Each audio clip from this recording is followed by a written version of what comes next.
Hare Krishna, Krishna Krishna, Hare Hare, Hare Rama, Rama Rama, Hare Hare. ओम अज्ञानातिमिरन्धस्य ज्ञानाञ्जनशलाकया चक्षुरुन्मिलितं येन तस्मै श्रीगुरुवे नमः। श्रीचैतन्यमनोभीष्टं स्थापितं येन भूतले कदा मह्यं ददाति स्वपदान्तिकम्।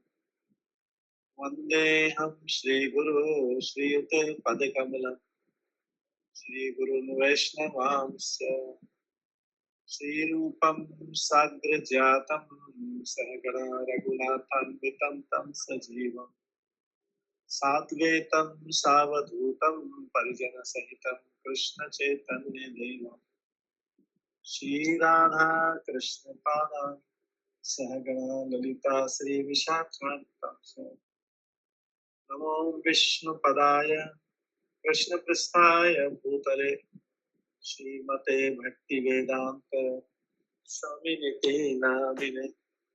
नमस्ते सरस्वती देवे गौरवाणी प्रचारिणे निर्विशेषा शून्यवादी पाश्चात्य देशतारिणे वाञ्छाकल्पतरुभ्यश्च कृपा सिन्धुभैव च पतितानां पावनेभ्यो वैष्णवेभ्यो नमो नमः। जय श्री कृष्ण चैतन्य प्रभु नित्यानंद श्री अद्वैत गदाधर शिवासादि श्री गौर भक्तवृंद। हरे कृष्णा कृष्णा कृष्णा हरे हरे, हरे राम राम राम हरे हरे। ओम नमो भगवते वासुदेवाय। ओम नमो भगवते वासुदेवाय नमः। ओम नमो भगवते वासुदेवाय। नारायणं नमस्कृत्य नरं चैव नरोत्तमं देवीं सरस्वती व्यासं ततो जयमुदीरये।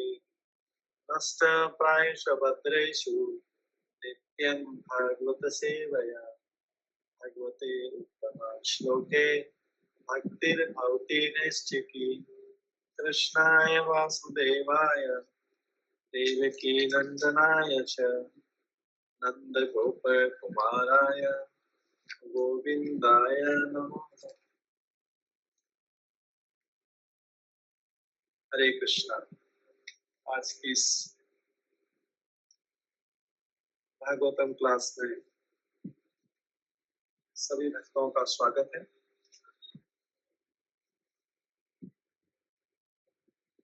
कल हम श्रवण कर रहे थे, चौथे और पांचवें श्लोक से श्रवण कर रहे थे। इसमें हमने श्रवण किया था कि सूत गोस्वामी जो है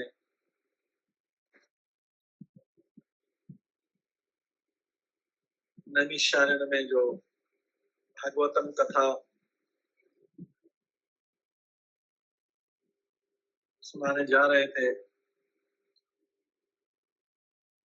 उस भागवतम कथा से पहले नैमिषारण्य के वन में पवित्र स्थल पर शौनक आदि 88,000 ऋषि मुनि एकत्रित हुए थे और उन्होंने 1000 वर्ष चलने वाला यज्ञ किया था, जो भगवान को प्रसन्न करने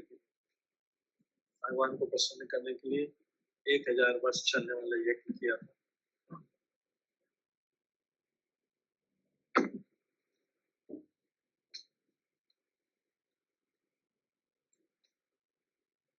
इस यज्ञ में ये नैमिषारण्य भगवान का केंद्र है और बड़े बड़े ऋषि मुनि जो केवल जन सामान्य का कल्याण करने के लिए उत्सुक रहते हैं, उन्होंने इस सब में भाग लिया था। तो जो ऋषि मुनि हैं, ये शांति तथा संपन्नता करने का सही मार्ग जानते हैं लेकिन जो भुलक्कड़ लोग हैं, जो भूल जाते हैं भगवान को, वे सही मार्ग नहीं जाते। केवल साधु पुरुष ही जो है वो सही मार्ग जाते हैं। वे समस्त लोगों के कल्याण के लिए सकर्म करना चाहते हैं और वे समस्त जीवों के शुभ चिंतक मित्र हैं। और ऐसे लोग क्या करते हैं, इनकी क्या विशेषता रहती है? जो साधु पुरुष हैं, वे व्यक्तिगत कष्ट झेलकर भी समस्त लोगों के कल्याण के लिए भगवान की सेवा में लगे रहते हैं। ये इनकी विशेषता है। क्या करते हैं? इनकी विशेषता क्या है? ये जो लोग होते हैं व्यक्तिगत कष्ट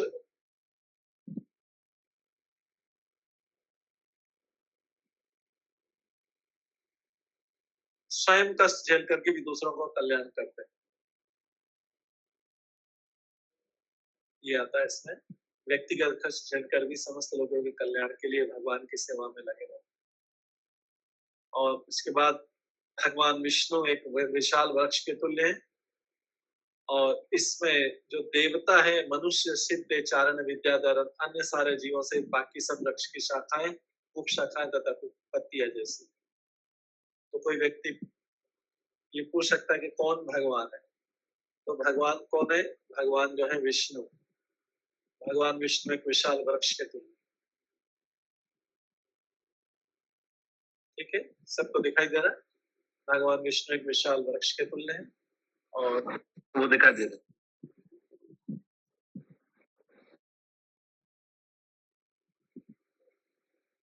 और बाकी सब लोग जो हैं देवता, मनुष्य, सिद्ध, चारण, ये सब वृक्ष की शाखाएं, उपशाखाएं तथा पत्तियां जैसे।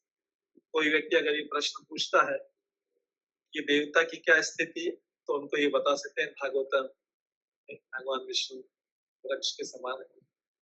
तो यदि वृक्ष को भगवान की सेवा करनी, तो वृक्ष की शाखा में पानी देने से काम नहीं चलेगा। वृक्ष की जड़ में पानी से सींचा जाए तो वृक्ष के सारे भागों का पोषण स्वयं में हो जाए।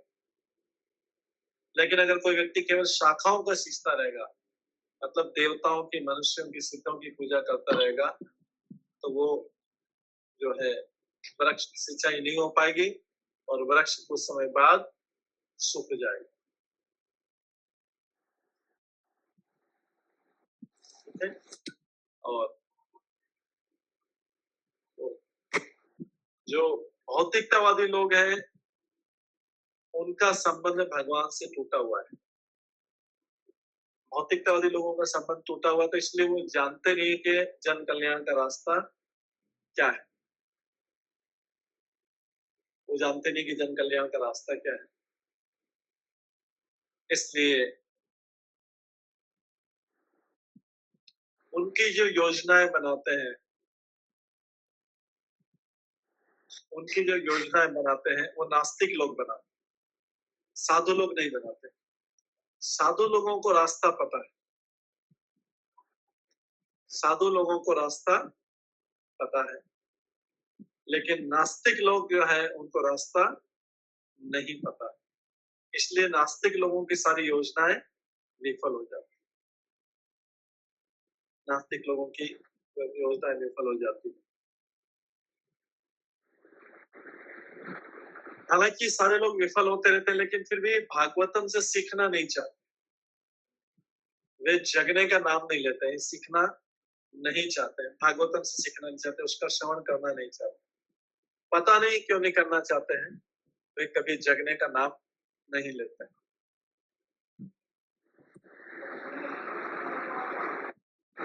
तो इस युग के लिए क्या बताया गया है? जागने का साधन बताया गया। इस युग में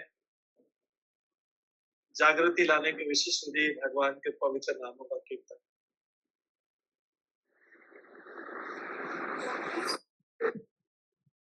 हरे कृष्णा।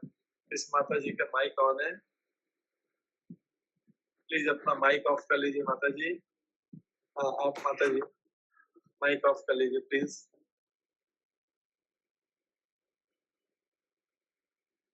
तो जागृति लाने के लिए क्या है? जीव जागो गोराचंद बोले। गोराचंद क्या बोल रहे हैं? जीव जागो किसके किसके द्वारा? हरि नाम संकीर्तन को बोले कि मैं इसी इस भजन बोलते हैं कि मैं इसी इस पृथ्वी पाया हूँ जीवों को जगाने के लिए हरि नाम के द्वारा। तो इसलिए ये जो है सारे ऋषि मुनि 28,000 ऋषि मुनि भागवतम का ये पहले दूसरा यज्ञ कर रहे थे, फिर उसके बाद में हम देखते हैं कि उनके यज्ञ करते करते उनके मुख काले हो गए। उसके बाद हमने कल सुना था, ये कल का ही रिवीजन है, 5वें श्लोक में जाके एकदा तो मुनि है, एक दिन जब यज्ञ अग्नि जला के जैसा रूटीन में काम करते हैं ऐसा कर रहे, और प्रातःकालीन नृत्यों से निवृत्त होकर श्री सुखदेव गोस्वामी को आदर पूर्वक आसन अर्पण करने के बाद ऋषियों ने सम्मान पूर्वक उनसे प्रश्न पूछे। तो ऋषियों ने सम्मान करके उनसे प्रश्न पूछे। तो आध्यात्मिक किसमें लिखा है? आध्यात्मिक सेवाओं के लिए कौन सा काल सबसे अच्छा रहता है? प्रातः काल। आध्यात्मिक सेवाओं के लिए प्रातः काल सर्वश्रेष्ठ समय होता है। इसे क्या क्या चीज सीखने की है हम बताएंगे, क्योंकि ये प्रातःकालीन कार्यक्रम में बैठे। फिर इसके बाद दूसरा काम क्या बताया गया है? ऋषियों ने भागवत के वक्ता के लिए ससम्मान एक ऊंचा आसन पर दिया। तो जो वक्ता है हमेशा उसको सम्मान देने के लिए ऊंचे आसन पर बैठाना चाहिए, क्योंकि ये व्यक्ति जो है सारे व्यास देव के प्रतिनिधि माने जाते हैं,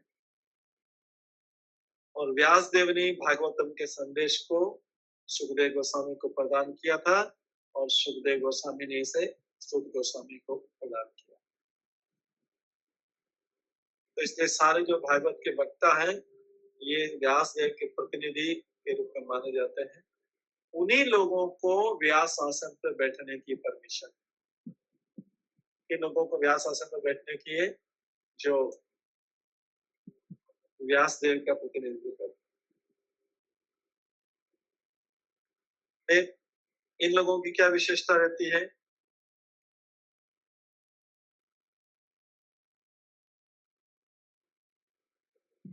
ये जो व्यासदेव के प्रतिनिधि हैं इनकी क्या विशेषता रहती है कि ये लोग जानते हैं,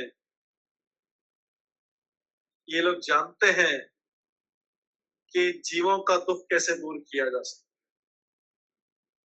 ये लोग जानते हैं कि जीवों का दुख कैसे दूर किया जाए, लेकिन जो भौतिकतावादी लोग हैं वो जानते नहीं, वो इसलिए अलग अलग प्रकार के कार्य करते हैं। कोई गरीबों को खाना खिलाता है, कोई किसी मनुष्य की पूजा करता है, कोई किसी बाबा के पास जाता है, कोई किसी तांत्रिक के पास जाता है। ये जो है जन कल्याण की विधि नहीं। ऐसा लगता है, ऐसा लगता है कि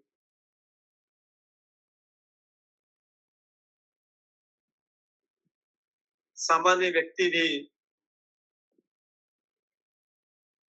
कल्याण की क्रिया कर रहा है और साधु भी क्रिया कर रहा है, लेकिन साधु की और सामान्य व्यक्ति की क्रियाएं अलग अलग होती। साधु की क्रिया और सामान्य व्यक्ति की क्रिया अलग अलग होती। कैसे क्रिया? क्रियाएं तो दोनों की एक जैसी है, लेकिन दोनों की चेतनाएं अलग अलग। इसलिए साधु जानते कि कैसे कल्याण कर, लेकिन जो सामान्य लोग होते हैं वो श्रवण करना नहीं चाहते, सुनना नहीं चाहते।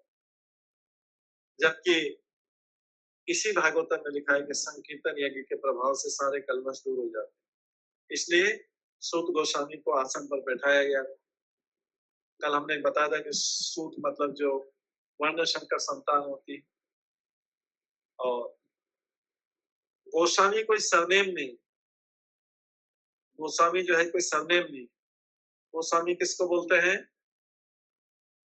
जिसने अपनी इंद्रियों को नियंत्रण कर लिया है उसको गोस्वामी बोलते हैं।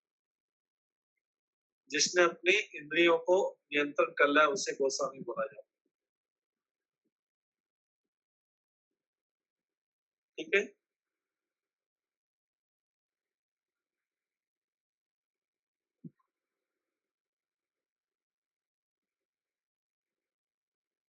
लेकिन जो सामान्य व्यक्ति रहता है,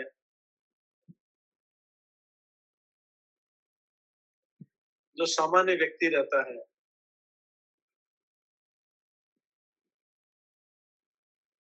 वो क्या करता है, उसकी इंद्रियां इधर उधर भागती रहती, सामान्य व्यक्ति की इंद्रियां इधर उधर भागती रहती,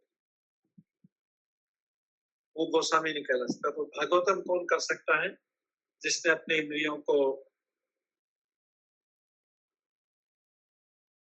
भगवान की सेवा में लगा के वश में कर दिया।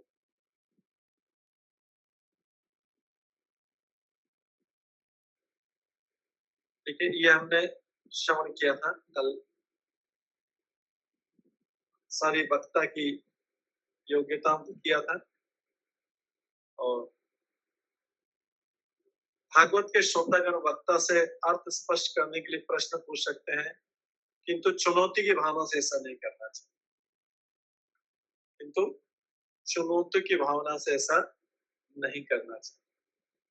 श्रोता को चाहिए कि वक्ता तथा विषय वस्तु के लिए अत्यंत सम्मान के साथ प्रश्न पूछे, जो श्रोतागण। और भागवत गीता में इसी विधि का निर्देश है। क्या कौन सा है भागवत गीता का श्लोक, किसी को याद है जिसमें इस विधि का के प्रश्न कैसे पूछना चाहिए? प्रश्न कैसे? हरे कृष्ण प्रभु जी। तद्विधि परिपातेन परिप्रश्नेन सेवया उपदेक्षन्ते ते ज्ञानिनः तत्त्वदर्शिनः। हरि बोल। Thank you very much, thank you. तद्विधि परिपातेन, ये चौथे अध्याय का 34 श्लोक नंबर 34 भागवत गीता के चौथे अध्याय, प्रश्न पूछने का तरीका। तो देखिए, भागवतम हम शुरू कर रहे हैं, एक एक चीजें बारीकी से कितनी बताई जा रही है। अगर भागवतम को ध्यान पूर्वक श्रवण करें, प्रश्न कैसे पूछना चाहिए, वक्ता का सम्मान कैसे करना चाहिए, वक्ता की योग्यता क्या है, श्रोता किस प्रकार के होना चाहिए, श्रोता को ध्यान पूर्वक सुनना चाहिए, और ये सारी की सारी चीजें बताई गई। और गोस्वामी किसे बोलते हैं, सारी चीजें भागवतम में भगवान के भक्तों के बारे में बताई गई। तो और इसके बाद लास्ट में बताया गया है, मनुष्य को उपयुक्त स्रोतों से श्रवण करना चाहिए। मनुष्य को जो श्रवण करना चाहिए उपयुक्त स्रोतों से करना चाहिए, मतलब राइट सोर्सेस से करना चाहिए। हर किसी के दर उपयुक्त स्रोतों से, ये जहाँ पे हमने कर्सर रखा, उपयुक्त स्रोतों से श्रवण करना चाहिए। परंपरा से, हाँ, परंपरा से। गोस्वामी जिसने अपने लिए जो इंद्रिय तृप्ति के पीछे भाग नहीं रहा, इसलिए देख के समझ के श्रवण करना चाहिए। नहीं तो क्या होता है कि जहाँ पे भी देखा, कहीं पे भी कुछ पता चला, तो लोगों में श्रद्धा की भावना इतनी है कि कहीं पे बैठ जाते हैं। लेकिन अच्छा है श्रद्धा होना, लेकिन ये भी है कि कहीं हम गलत तो नहीं सुन रहे, गलत स्रोत से तो नहीं सुन रहे, फिर हमारे मन में और भी संशय हो जाए। कोई व्यक्ति पूछ सकता है कि प्रभु भगवान की कथा है, किसी मन में प्रश्न आ सकता है, प्रभु भगवान की कथा कहीं से भी तो सुन सकते हैं। तो उसका उत्तर क्या हो सकता है? भगवान की कथा तो शुद्ध रहती, कहीं से भी सुन सकते हैं, लेकिन शास्त्र बोलते हैं कहीं से भी नहीं सुनना चाहिए, सुनने के लिए उचित स्रोत होना चाहिए। इसका क्या उदाहरण देते हैं प्रभुपाद? प्रभुपाद एक उदाहरण देते हैं, अच्छा उदाहरण देते हैं। सर्प और दूध का प्रभु। हाँ, सर्प और दूध का देते हैं। यस, सर्प और दूध का देते हैं कि दूध तो शुद्ध रहता है। दूध अगर प्योर मिल्क में लेते हैं तो दूध तो शुद्ध रहता है, उससे हेल्थ बढ़ती है, सब कुछ होता है। लेकिन अगर उसको सर्प ने उसमें मुंह लगा लिया तो वो दूध अशुद्ध हो जाता है। उसी प्रकार से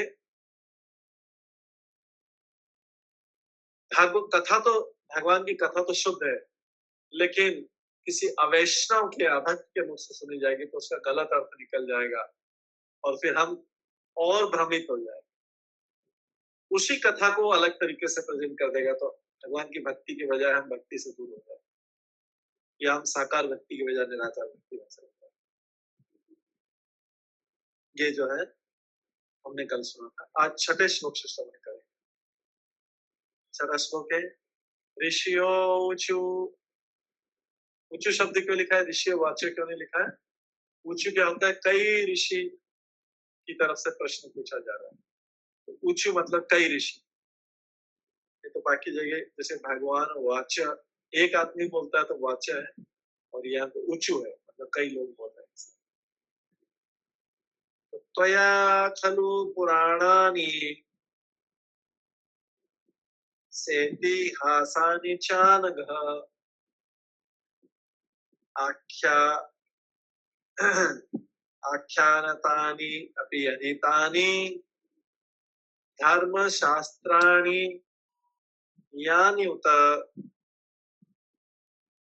सब लोगों को साथ साथ में उच्चारण करना चाहिए जब ये बोल रहे माइक बंद कर, अपना माइक बंद करके साथ साथ नहीं कर सकते। कैसे पढ़ते हैं, त्वया खलु पुराणानि सेति सानि च अनघ आख्यातानि अपि अधीतानि धर्मशास्त्राणि यानि उत। मुनियों ने कहा चाणक शब्द, ये देखिए चाणक शब्द, ये 2-3 शब्द हैं। चाणक को अगर ब्रेक करते तो चा अनग, अनग अनग अग का उल्टा होता है। अग मतलब होता है पाप, अग मतलब होता है पाप, और अनग मतलब होता है जो पाप रहित। जो व्यक्ति पाप रहित है तथा जो व्यक्ति पापों से मुक्त है या पाप रहित है उसको बोलते हैं अनग। ठीक है, सबने कृष्ण लीला में अग शब्द सुना था? कृष्ण लीला में अग शब्द सुना? यस प्रभु जी, यस प्रभु जी, अघासुर। अघासुर सुना। अघासुर मतलब वो पापी व्यक्ति था, असुर, वो जो असुर था पापी असुर था, ऐसे उसका नाम है अघासुर। अघ मतलब होता है पाप। यहाँ पे है चा अनघ, चा अनघ, अनघ मतलब है जो पाप रहित है। तो मुनियों ने किसकी बोल रहे हैं? सूत गोस्वामी के बारे में बोल रहे हैं आप पाप रहित हैं। ये वक्ता की क्वालिफिकेशन होना चाहिए, योग्यता होना चाहिए। वक्ता पाप रहित, जो कभी पाप कृत्य में लीन न हुए। दूसरा,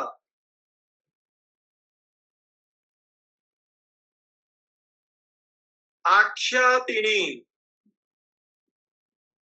यहाँ पे शब्द है जो आख्यातिनी शब्द। आख्यातिनी का मतलब है जो व्यक्ति समस्त, आख्यातिन मतलब है जो व्यक्ति समस्त वेदों और शास्त्रों में पारंगत है, एक्सपर्ट है, उसके द्वारा कहा गया, उसके द्वारा कहा गया है। सुख गोस्वामी कौन है? या दूसरे कोई अगर कथा का बात करें तो वेदों और शास्त्रों में पारंगत होना चाहिए। आख्यान मतलब होता है ना, आख्यान मतलब बोलना, बोला गया। आख्यान तो उसी से बना है व्याख्या। प्रभुपाद की व्याख्या पढ़ते हैं ना, प्रभुपाद के द्वारा कहा गया, प्रभुपाद के द्वारा कहा गया, तो इसलिए आख्यातिनी मतलब कहा गया। ये ग्रंथ जो है सूत गोस्वामी द्वारा कहा गया है। और कौन है सूत गोस्वामी? आख्यान, आख्यान कौन करता है? व्याख्या किसने की? यहाँ पे प्रभुपाद ने, जो समस्त वेदों और शास्त्रों में पारंगत,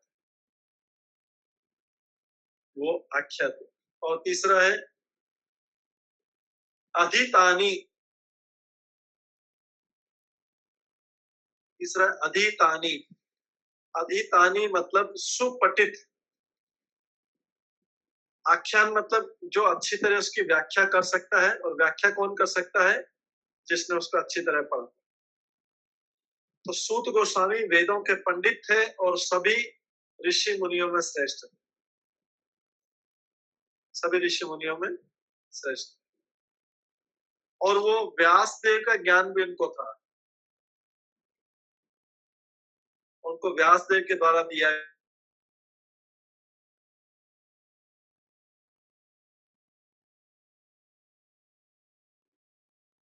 को दिया था, और सुखदेव गोस्वामी ने उस ज्ञान को सूत गोस्वामी और परीक्षित महाराज को दिया।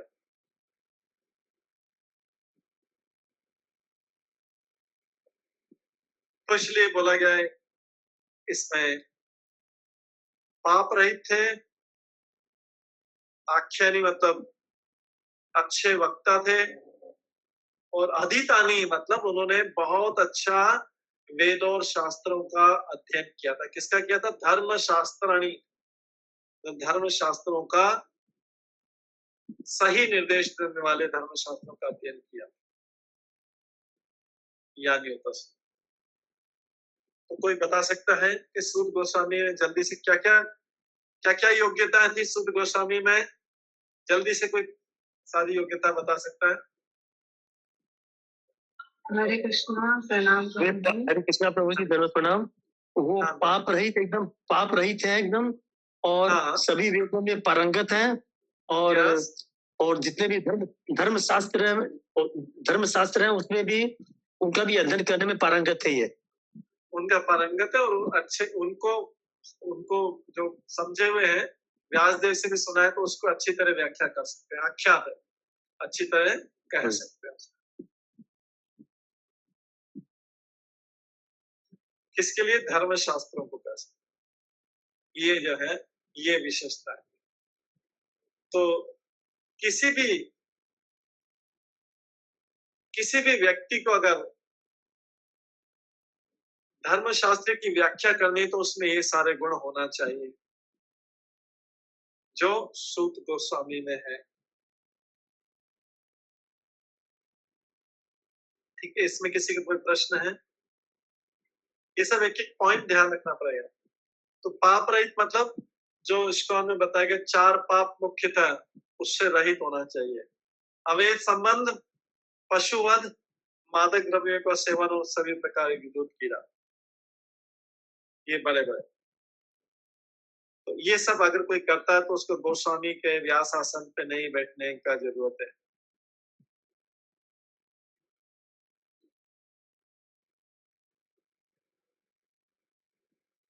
और जो अध्ययन करने का मतलब है, उसने श्रवण भी कर रखा है। जैसे इन्होंने किससे श्रवण कर रखा था सूत गोस्वामी ने? व्यासदेव जी। व्यासदेव जी से सुखदेव गोस्वामी से कर रखा था। सुखदेव गोस्वामी से सुखदेव गोस्वामी ने व्यासदेव से श्रवण कर रखा। तो केवल श्रवण तथा व्याख्या द्वारा शास्त्रों के ज्ञान को आत्मसात किया जा सकता है। श्रवण और व्याख्या द्वारा खाली पढ़ने से काम नहीं चलेगा, समझ में नहीं आएगा। श्रवण मतलब हृदय में जाना चाहिए, और उसकी व्याख्या, श्रवण का थे सुनना तथा कीर्तन का थे समझाना। तो श्रवण और कीर्तन के द्वारा मतलब स्वयं भी पढ़े और दूसरों को भी समझाने के पोजिशन में इन दोनों विधियों से व्यक्ति आध्यात्मिक जीवन में प्रगति कर सकता है। और जिन लोगों ने उपयुक्त सोच से विनय पूर्वक श्रवण कर रखा है, वही इस ज्ञान को समझ सकते। इस तरीके से इसमें सूत गोस्वामी की योग्यता बताई, और मतलब किसी भी वक्ता की योग्यता क्या होनी चाहिए, और उसका ज्ञान प्रकाश किस प्रकार से होना चाहिए। और फिर से आया है, इसको विनय पूर्वक श्रवण करना चाहिए। श्रोता की योग्यता, वक्ता की योग्यता तो देख लिया, श्रोता की भी योग्यता होनी चाहिए। तो ये श्रोता की भी, वक्ता और श्रोता दोनों। 3-4 शब्द याद रखना है। अनग, आख्यातानी और अधितानी, ये क्वालिफिकेशन। शब्द मौत, इसलिए एक शब्द पढ़ना चाहिए भागवतम में। एक शब्द जो है, अगर हम ये शब्द नहीं पढ़ेंगे तो हमें जो प्रवचन देने वाला उसको अपनी योग्यता पता नहीं लगेगी, या उसकी वक्ता की योग्यता क्या होनी चाहिए। अगर ये हम भागवतम में श्लोक नहीं पढ़ेंगे तो हम तो ऐसे चलते जाएंगे, लेकिन उसमें के ये योग्यता है, ये होनी चाहिए। उसके बाद नेक्स्ट श्लोक, यानी वेद विदाम श्रेष्ठ भगवान बादरायण अन्ये च मुनिः सूत परावर विदो विदु।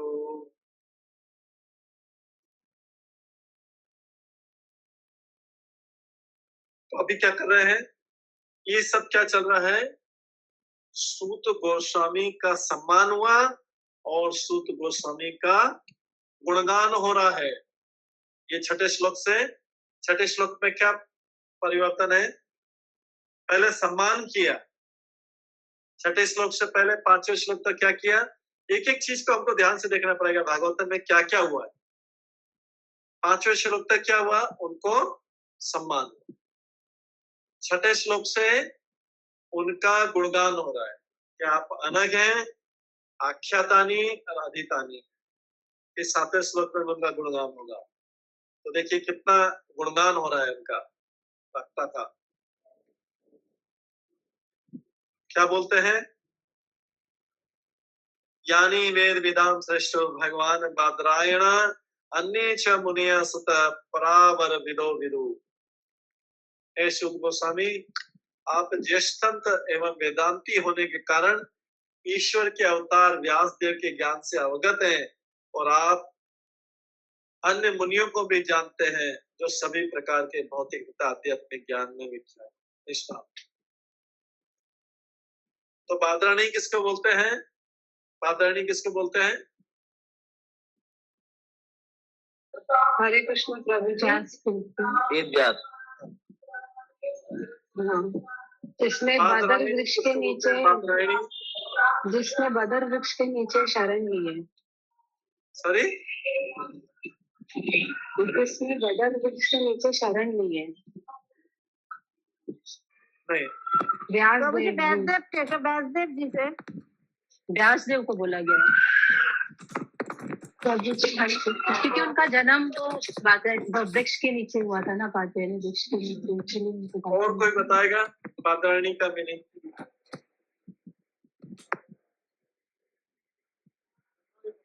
हरे कृष्ण प्रभु। यानी भगवान को बोला गया। प्रभु ये बद्री वृक्ष के नीचे व्यासदेव जी तपस्या करते थे, तो ये बद्री वृक्ष बहुत ऑस्टेरिटी के लिए जाना जाता है। इसमें शायद कोई पत्ता नहीं होता है, पूरा रूप लाइक। और कोई बताएगा, और कोई बताएगा बादरायणी का मतलब? बादरायण का पुत्र बादरायणी। सब लोग जो है भागवतम पढ़ चुके हैं और ये शब्द कई बार आता है। और कोई बताएगा बादरायणी का मीनिंग? व्यासदेव जी के पुत्र। हाँ, व्यासदेव जी के पुत्र। कौन है व्यासदेव जी के पुत्र? सुखदेव गोस्वामी। सुखदेव गोस्वामी, यस। बादरायणी किसके लिए बोलते हैं? सुखदेव गोस्वामी के लिए बोलते हैं। और व्यासदेव जी के लिए बोलते हैं बादरायण। व्यासदेव जी के लिए बोलते हैं बादरायण और सुखदेव गोस्वामी के बोलते हैं बादरायणी। ठीक है, हमें देखिए सबने भागवतम सुनी होगी, पढ़ी होगी और ये शब्द भी आते हैं, इसलिए शब्दों पे ध्यान देना बहुत जरूरी है। इसलिए हम वर्ड टू वर्ड पढ़ना, हमें भागवतम वर्ड टू वर्ड ऐसा एक एक शब्द का मीनिंग पढ़ना चाहिए। तो यहाँ पे तो जो है बादरायणी जो है वो सुखदेव गोस्वामी है और बादरायण, यहाँ श्लोक में कौन सा शब्द आया है? भगवान बादरायण, मतलब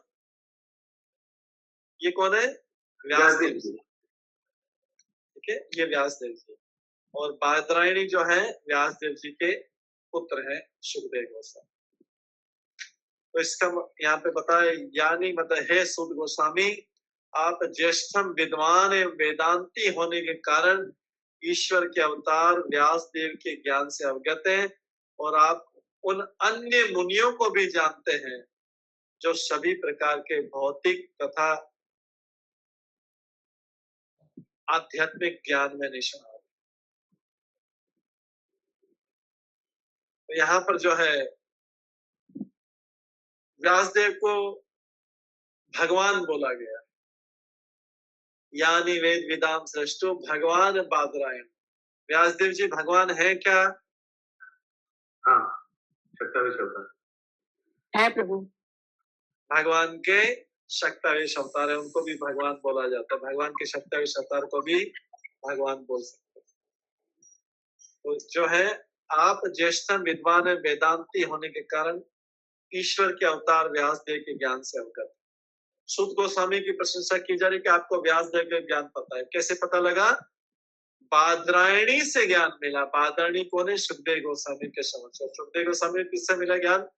बादरायण से मिला, व्यासदेव जी से मिला। एक को ज्ञान बादरायण से मिला और एक को ज्ञान बादरायणी से मिला। बादरायण सुखदेव गोस्वामी है और बादरायण व्यासदेव जी। जो व्यासदेव जी के अलावा है और भी कई उस समय ऋषि मुनि थे। व्यासदेव जी के अलावा भी कई ऋषि मुनि थे, जैसे गौतम, कणाद, कपिल, पतंजलि, जैमिनी, ये सब जो थे,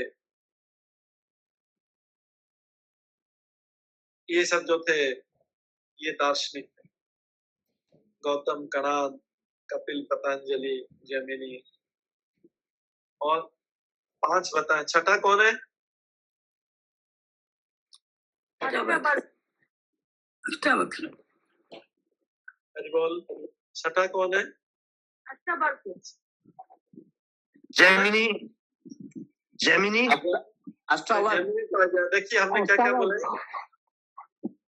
क्या क्या बोले, गौतम, कणाद, कपिल, पतंजलि और जैमिनी। और छठे हैं व्यासदेव जी ने। छठे इसमें बताया, इसमें अष्टावक्र लिखा हुआ, अष्टावक्र को बाद में मिला था। छठे व्यासदेव जी जिन्होंने वेदांत की रचना की, वेदांत की। और फिर उन्हीं व्यास जी ने वेदांत सूत्र में जो है, वेदांत सूत्र से आगे भागवतम की रचना की। तो जो वेदांत सूत्र वाले हैं खाली वही आस्तिक है, बाकी सब जो है, बाकी सब नास्तिकता की तरफ ले जाते हैं। ये जो सांख्य योग वाले हैं, ये कपिल मुनि, वो भगवान कपिल नहीं है। ये आगे और किसी ने व्याख्या की थी, एक और कपिल मुनि थे, उन्होंने व्याख्या की थी, ये उसमें ये सब ज्यादातर सब नास्तिकता की तरफ ले जाते हैं। लेकिन जो व्यासदेव जी के वेदांत सूत्र है, उसी से भागवतम बना है। तो व्यास आसन पे जो बैठता है उसको ये भी पता होना चाहिए कि दूसरे कौन से दर्शन है, बस इतना पता होना चाहिए। उसके अंदर क्या है ये पता नहीं होना चाहिए। दूसरे दर्शन, दूसरी फिलॉसफी कौन सी, जिससे कि अगर कोई पूछे तो जो प्रचार कर रहा है उसको पता होना चाहिए कि दूसरे दर्शन ये, दूसरे दर्शन ये। न्याय को किसने दिया था? न्याय शास्त्र को हमने दूसरी या तीसरी क्लास में बताया था। तीसरी न्याय शास्त्र को गौतम ने दिया था। गौतम ने जो इसमें नामा है, गौतम ने न्याय शास्त्र दिया था।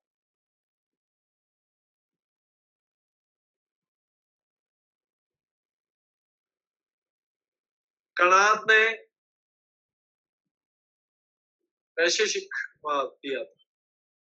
कपिल ने सांख्य योग दिया था। पतंजलि ने पतंजलि योग दिया था।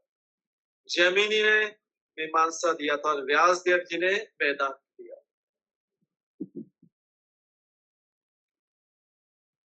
तो जो अन्य व्याख्या उसको हमको पढ़ने की जरूरत नहीं है, क्योंकि उसमें भगवान के बारे में जो समस्त कारणों के परम कारण उसके बारे में कोई वर्णन नहीं मिलता है, इसलिए हमको उसको ध्यान देने की जरूरत नहीं है।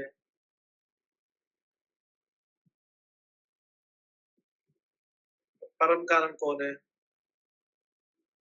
लेकिन ये फिर भी जो व्यास आसन में बैठा उसको पता होना चाहिए कि कौन कौन क्या, कौन कौन से और दूसरी फिलॉसफी कौन कौन सी। और व्यासदेव जी के यहाँ पर भगवान कहा गया क्योंकि प्रामाणिक शक्ति अवतार। ठीक है, अब नेक्स्ट पढ़ते हैं, 8वें श्लोक में पढ़ते हैं। इसमें ज्यादा कुछ समझाने का नहीं है, लेकिन जैसे धीरे धीरे आगे बढ़ते जाएंगे, जहाँ भी ज्यादा एक्सप्लेनेशन का होगा हम बताएंगे।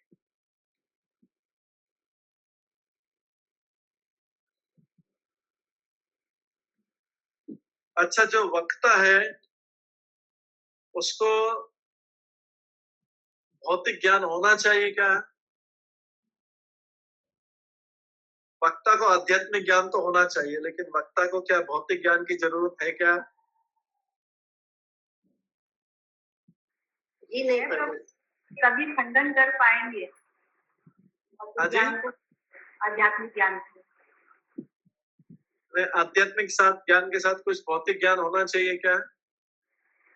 होना चाहिए प्रभु जी। जी नहीं, होना, थोड़ा बहुत होना चाहिए, थोड़ा बहुत भौतिक ज्ञान इस चीज का होना चाहिए, क्योंकि वो किसी को सजेस्ट जिससे कर रहा है। अगर वो व्यास आसन में बैठ के कुछ सलाह दे रहा है, तो उसको पता होना चाहिए कि भौतिक रूप से ये व्यक्ति इसको कर पाएगा या नहीं कर पाएगा। जैसे अगर कोई व्यक्ति किसी को बोल दे कि आपको तो हरिदास ठाकुर जैसी 24 घंटे जपमाला करनी चाहिए, तो फिर उसकी बात को कोई मान नहीं पाएगा, उसकी बात को कोई मान नहीं पाएगा। क्यों नहीं मान पाएगा उसकी बात को?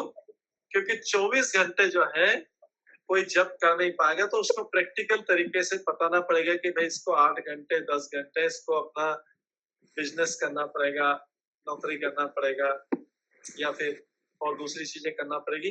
तो उसको साथ साथ में थोड़ा बहुत भौतिक ज्ञान भी होना चाहिए, तब जाके वो दे सकता है। तो वक्ता को आध्यात्मिक ज्ञान के साथ साथ थोड़ा भौतिक ज्ञान भी होना चाहिए कि इसमें से क्या कर पाएगा क्या नहीं कर पाएगा। ठीक है, ये 7 श्लोक हुए। अभी हम 8वां श्लोक करेंगे। इसके बाद हम क्या करेंगे? 8वां श्लोक करेंगे। माइक किसी का ऑन है, बंद कर लीजिए माइक कृपया करके, अपने माइक को कृपया करके बंद कर लीजिए।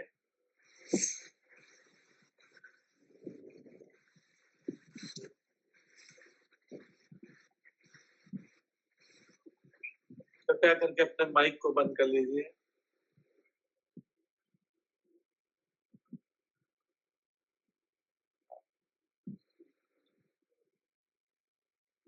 ठीक है, आगे बढ़े, 8वें श्लोक पे बढ़ता है।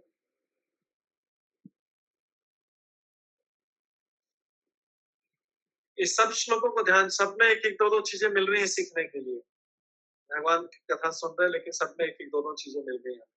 पहले हमें 3 शब्द मिले थे वक्ता के लिए, इसमें जो है हमें, इसमें हमें मिला कि उसके साथ में आध्यात्मिक ज्ञान के साथ में थोड़ा बहुत भौतिक ज्ञान भी होना चाहिए। और जो वेदांत सूत्र में आस्तिकता है, बाकी ज्यादातर जो फिलोसफी है, जो पांचों और है, वो ज्यादातर नास्तिकता की तरफ ले जाते हैं।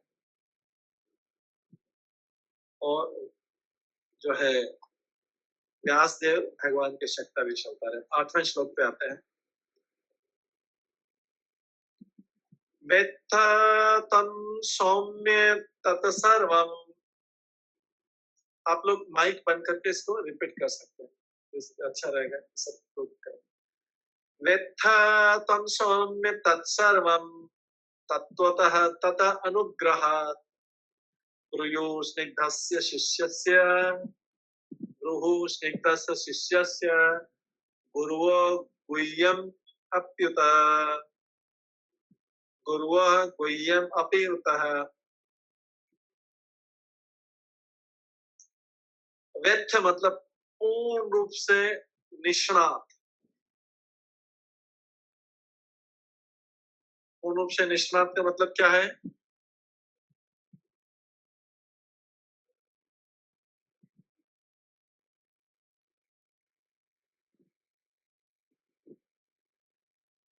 निष्णात का मतलब क्या है? पूर्ण रूप से निष्णात का मतलब complete in all aspect.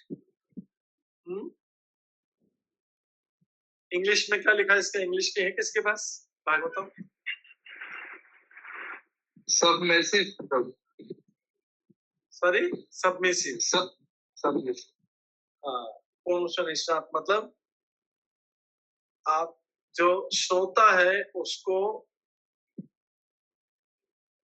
जो ये भागवतम का श्रवण कर रहा है उसको भागवतम के प्रति, भगवान के प्रति और वक्ता के प्रति सबमिसिव रहना चाहिए, विनीत होना चाहिए, उसके प्रति विनीत होना चाहिए। तो यहाँ पे सबके लिए विनीत है, श्रोता वक्ता सब विनीत है। तो क्या सूत गोस्वामी विनीत है क्या? उनको विनीत होने की जरूरत है क्या सूत गोस्वामी को?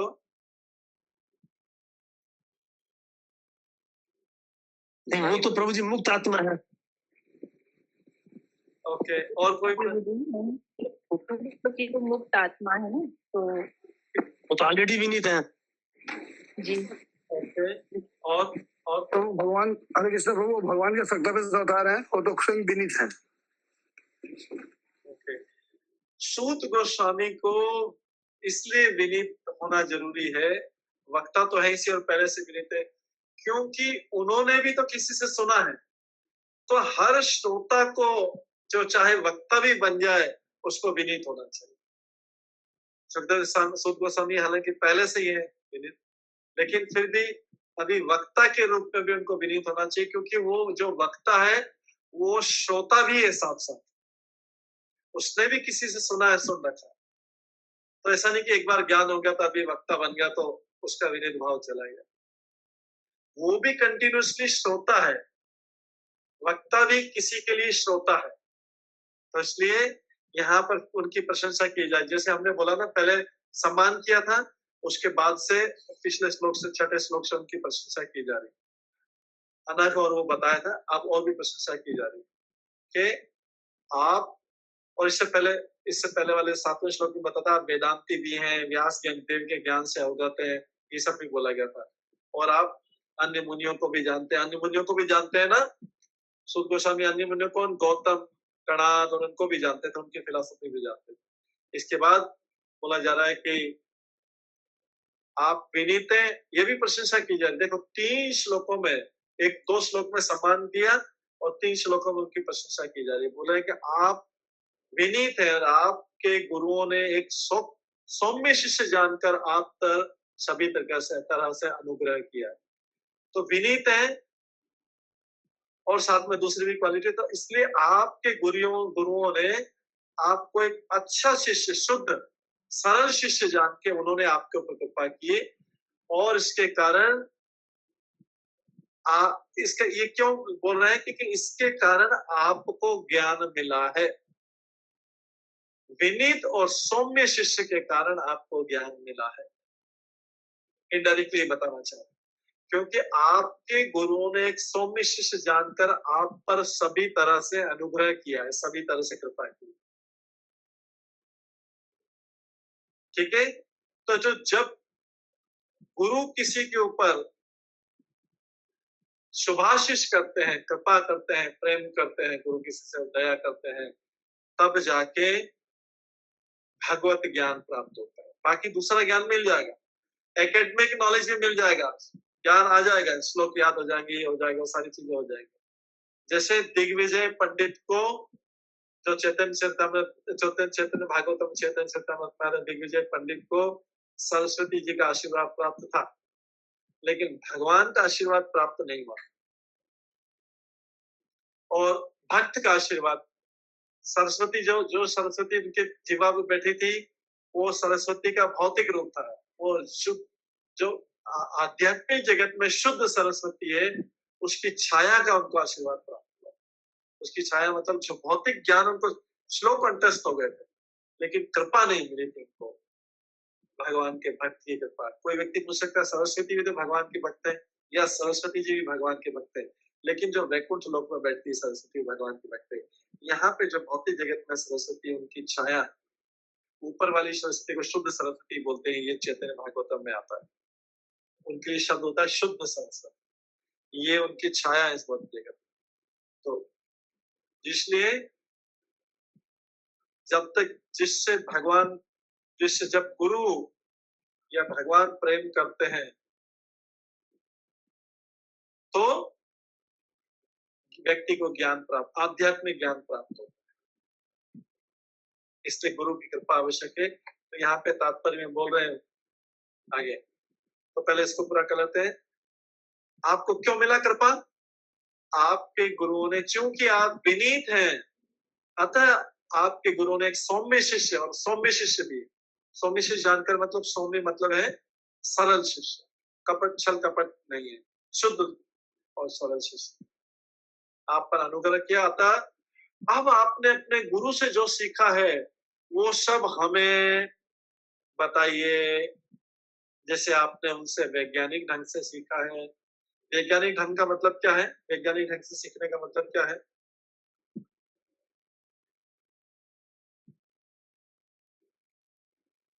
हरे कृष्णा प्रभु जी, परंपरा से।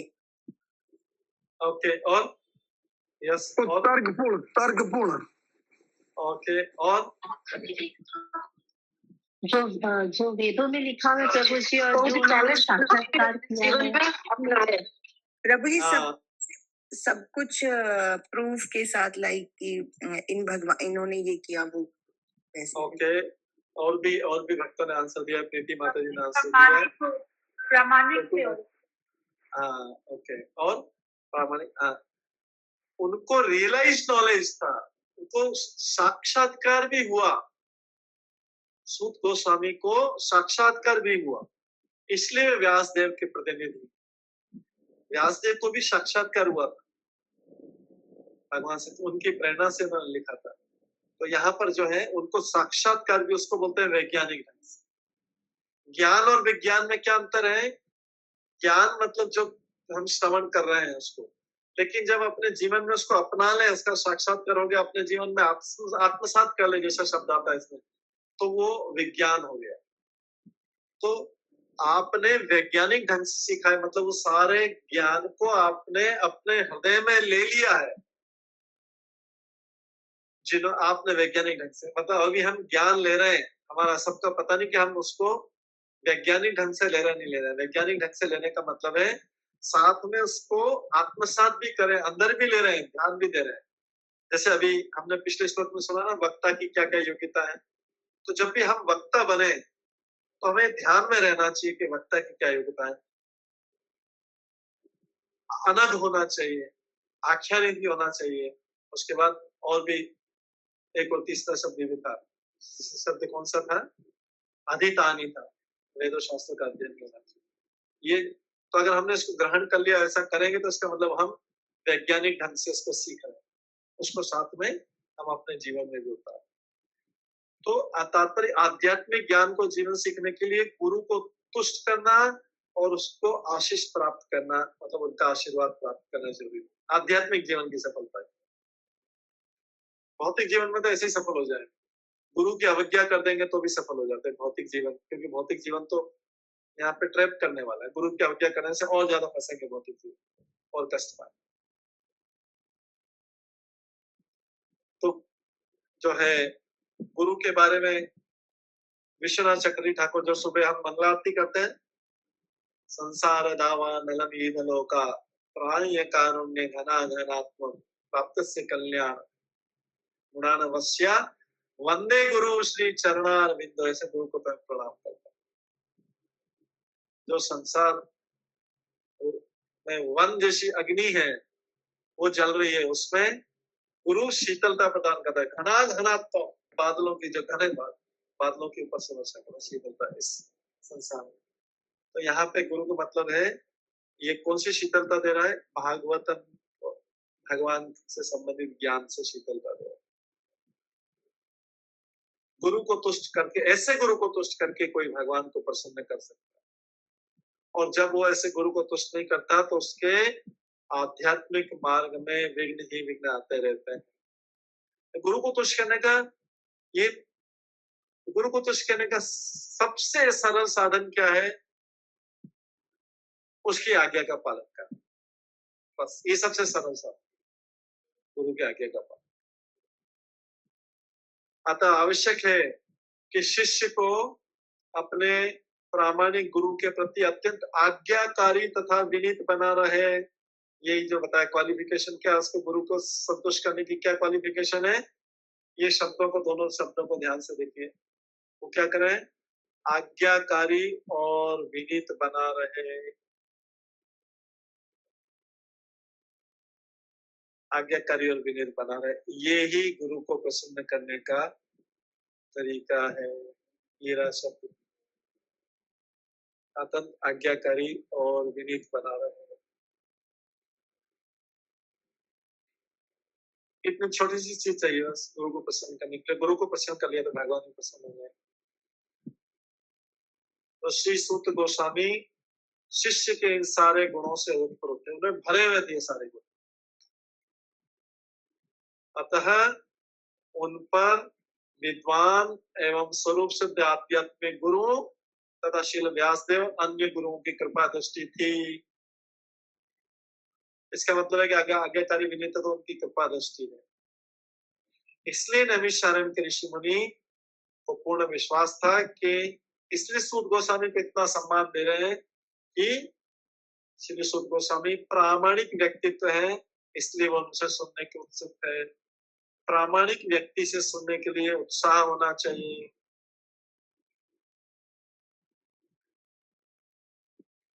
तभी जाके गुरु की कृपा मिलेगी। उस प्रामाणिक गुरु के सुनने के लिए उत्सुक होना चाहिए। सुनना मजबूरी में नहीं होना चाहिए, ज्ञान एकत्रित करने के लिए होना चाहिए। सुनने का उद्देश्य होना चाहिए कि इसको सुन के हम भक्ति में आगे बढ़े, ये उद्देश्य होना चाहिए। सुनने का उद्देश्य होना चाहिए कि हम भक्ति में आगे कैसे बढ़े, भगवान से और नजदीक कैसे, ये सुनने का उद्देश्य। बाकी ज्ञान भी मिल जाएगा, उससे दूसरी चीजें हैं, और भी चीजें मिल जाएंगी, शांति भी मिल जाएगा, ज्ञान भी मिल जाएगा, सब चीज मिल जाएगी। लेकिन मुख्य उद्देश्य जिसके लिए होना चाहिए कि हम भक्ति में इसको सुन के हम भक्ति में आगे कैसे बढ़े, कैसे हमारे भक्ति जीवन में प्रेरणा मिले, सुन के श्रवण करके, ये मुख्य उद्देश्य है। साथ में ज्ञान भी मिलेगा, हम दूसरे प्रचार भी करेंगे, सब कुछ करेंगे उस ज्ञान से। तो जो ये भागवतम का श्रवण है, भागवतम जो अमृत की से तुलना की गई, इसकी मोहिनी अवतार के समान है भागवतम। भागवतम के साथ मोहिनी अवतार के समान। मोहिनी ने किसको अमृत पिला दिया था?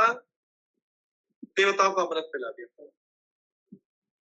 मोहिनी ने देवताओं को अमृत पिलाया था, दानवों को नहीं, क्योंकि दानवों को, दैत्यों को गुरु की कृपा की आवश्यकता नहीं है। अमृत पीने की इच्छा किसको है?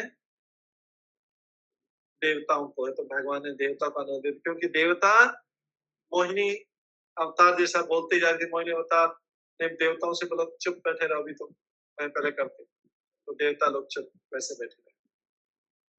तो इस प्रकार से हम देखते हैं कि ये लोग प्रार्थना कर रहे हैं।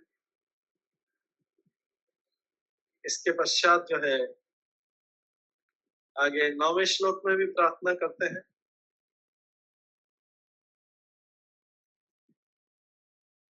9वें श्लोक में प्रार्थना क्या करते हैं? 9वें श्लोक में क्या खासियत है?